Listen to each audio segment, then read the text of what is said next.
Comparison kills the growth.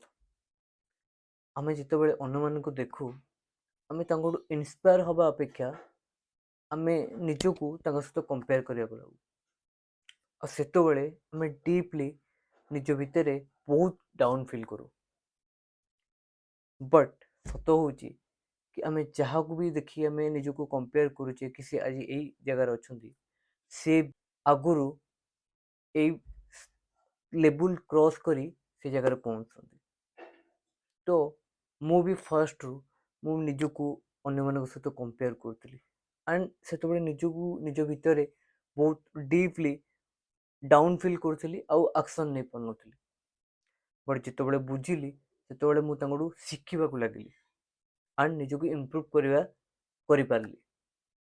So comparison करने अपेक्षा निजको निज जिनिस निज काम फोकस करवा उचित।